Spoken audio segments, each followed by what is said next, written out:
Dylan, behind me, is in the 1LE SS. It's a 2017, I believe. I'm in a Camaro. Merca. So yeah, so we're starting off in each of these cars, and we're gonna swap and just kind of go back and forth. Very similar, if not actually the same, as our turbo versus supercharger Miata episode.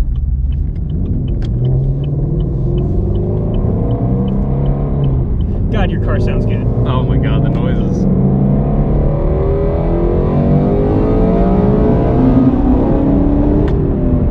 I gotta say though, these cars, man, this is not what we cut our teeth on growing up, being hot boy tuners. But man, they are sick. Yeah, I would say Ford and Chevy have definitely come a long way in the last 5 years. Yeah, I think Chevy definitely a little bit before Ford, says the Mustang bro over here, the Mustang fanboy that is me. This chassis is just so good, and I understand now what that feels like. That chassis is very rigid. So I'm going to be a dumbass and I'm going to put this thing in track mode. I just want to feel how rigid the suspension gets in track mode. He said it does remove some nannies, so I'm going to be a skosh more careful. Got it. Yeah, there's just so much tech in both these cars. It's incredible. The fact that I can change the steering feel, the suspension damping, and like everything just with some pushes of a button. You know, not getting out, changing rebound clicks. Yeah, I have 4 different exhaust modes. 4! I have 2. Yes, they're a bit loud or quiet. But I have like I love that inside of this car, like you can tell it's track built. There's the start stop button, and then there's traction control off, launch control, and let's make it loud. Those are your 3 buttons. And like that's all you need. But it's still very like refined. Yeah, both of these definitely have like track packages to them, which is really cool. I think that's really where we can really compare a lot of them, because numbers wise they don't seem that close, but in real world this thing is just so torquey. Oh my god. And so capable. I mean, look at this. I'm just hugging this turn. It's crazy. Track mode suspension is definitely stiffer than it was, which is nice.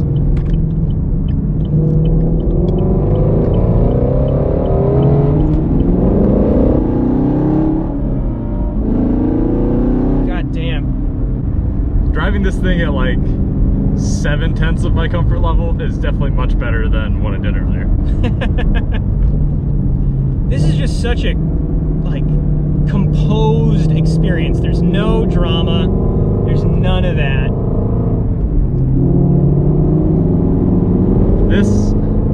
This has drama. Like you can tell this is more raw than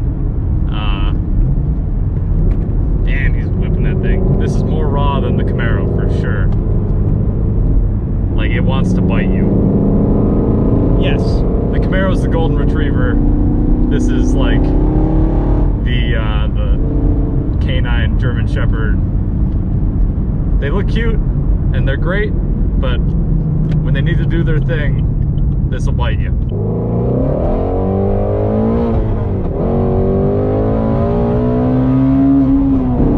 Holy fuck! That was 8250. Jesus Christ. My god. These cars, man. I can't believe you can buy these from a dealership. These have warranties. This is what I would... Yeah, these have warranties, right. If this motor blows up, like they're almost hoping it does, it's warranted. But like, this is the type of car that I would expect somebody that's like, hey, I built my Mustang, come drive it. Not, hey, I just bought this and put like an X-pipe and a resonator delete on it, and it's an absolute missile. Yeah. No, it's just... It's cool. I get it. I really do. It's hard to put into words a lot of times with these reviews. I just often make noises and not say much. But the thing that I articulate with both of these is this is confidence with American muscle behind it, and that's just theater with like Italian panache with American like swagger. It's just, they're really cool. These cars, they're almost like, people are saying almost becoming more sports car inspired than muscle car. They're definitely muscle still, but like this doesn't have the muscle car rumble that you would expect a Mustang to have. Yes. I think the Camaro is definitely still more on the muscle car side of sound. Yeah. Wait, hold on. Let me see. Let me see. Yeah. Yeah, you're right. Yep. Just had to make sure. Just had to double check.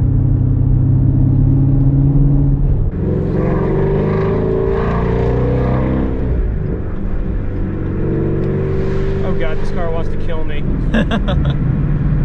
Going from that to this is so refined, or so much tamer, but the cup holders in the GT350 are better.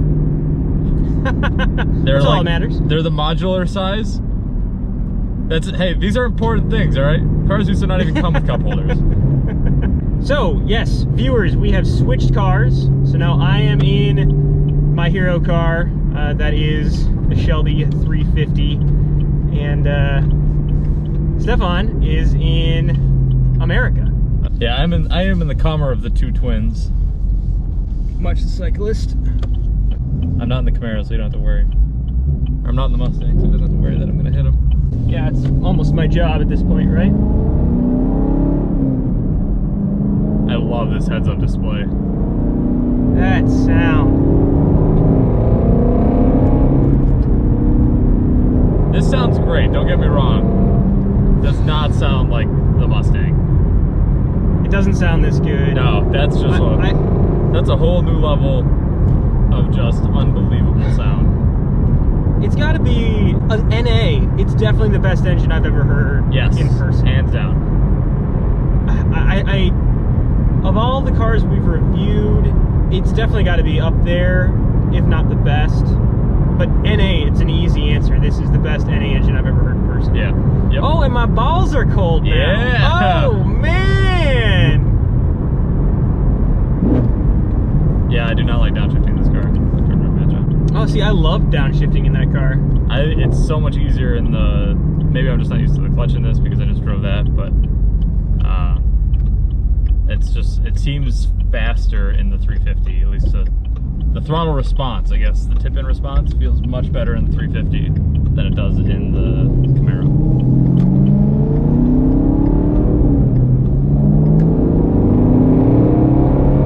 God, this car. This does sound incredible, but I think my perfect combo is that motor in this car and those cup holders and these seats. Sounds to me like you want this car there. I like Stefan. I like the Camaro seats better. I like the Recaros in the Camaro better. Okay, I do like the Recaros, but they don't cool your balls like this seat does. Right. That is a downfall, but I like the bolster of the Recaros in the Camaro better. And like I think the seats overall just look better in the Camaro. And like the traction control in this thing is amazing. I just need the sound of that car. Because it's just mind-blowing. Yep. But yeah, I have like, it's a false sense of comfort driving this thing, or like security. Because it's so easy. Yeah, whereas like this, I definitely feel like this is a, what's like Dr. Jekyll, Mr. Hyde. Like I can absolutely just cruise, not doing that much. Anything under 4 is a standard Mustang, and then above that, it just takes off. It just takes off.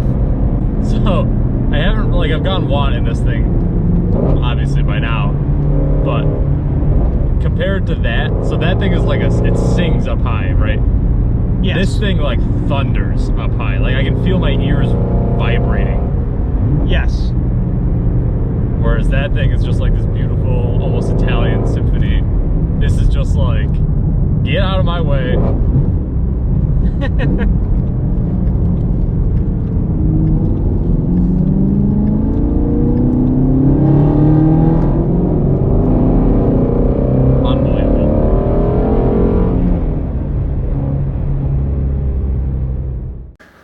Stefan doesn't know what his favorite is, so we're just going to talk about it. I know what my favorite would be. It would be the Camaro everything, and then you take the engine from the GT350 and cup holders, because they're way better, and put them in the Camaro. Just the traction control is better. The car just feels more comfortable. And yeah, no, I don't know. The sound of the 350 is unbeatable though. So for me, the 350 has this edge about it, and you got to respect it. It's definitely got like this side of it that I haven't fully at all discovered. I've just been kind of putzing around the back roads with this car. I kind of like that, and if I had to just straight up choose one, for me it would be probably the Mustang.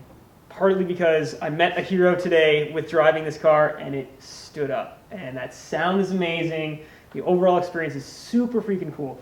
But if you told me that I had to go and jump in a car right now and put down a good track time, it would definitely be the Camaro. 100%, like super confidence inspiring. With the rev match downshift, you don't have to worry about anything. The traction control, you can just stomp it, and it's just like, oh yeah, let's quick turn through, one quick bend, and going through a turn, like you understand what's happening on the chassis. Yeah. Like it just talks to you.